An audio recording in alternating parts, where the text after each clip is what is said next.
Հարսնայծորը Legend սերիալի 59 տտն, որը եթերում կլինի 2025 թվականի նոյեմբերի 19-ին Pan-Armenian TV-ով, նորից հիշեցնում է, թե ինչու այս պատմությունն առանձնանում է իր մթնոլորտով ու սրտաշարժ մտքով։ Սերիան բացվում է այն զգացմամբ, որ դա Հարսնաձորի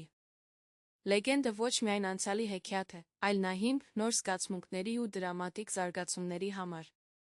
Արփին, որը մեծացել է հենց այդ անուրջներով շրջապատված, մանկությունից լսել է Հարսնացուի մասին պատմությունը, որի զգեստը վերածվել է օդով լցված գնդի, փրկելով նրան անհուսալի ճակատագրից։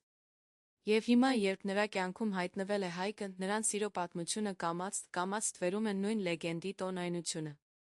59-րդ սերիայում երում է, որ սերիալի ստեղծողները շարունակում են զարգացնել հերոսներին այնպես, որ նրանց զգացմունքները դառնան ոչ թե պարզապես սիրային գիծ, այլ կամուրջ անցյալից դեպի ներկա։ Այս սերիայում տեղի ունեցողը կապված է երկար տարիներ կուտակված Վրեժի անցյալի բաց մնացած վերքերի հետ։ Արփին ու Հայկը կանգնում են որոշման առաջ, որը կարող է փոխել երկու ընտանիքների ճակատագիրը։ Արտահայտվելու է նոր գաղտնիք, որը լրացուցիչ լույս կսփռի հին կոնֆլիկտի վրա, իսկ սպասվող փորձությունը կընդգծի նրանց սիրո ուժը։ Սերիան խոստանում է լինել հուզիչ, լարված գեղեցիկ, հերթական անգամ ամրապնդելով դրական գնահատանքը, որն այս նախագիծը միանշանակ արժանի է ստանալ։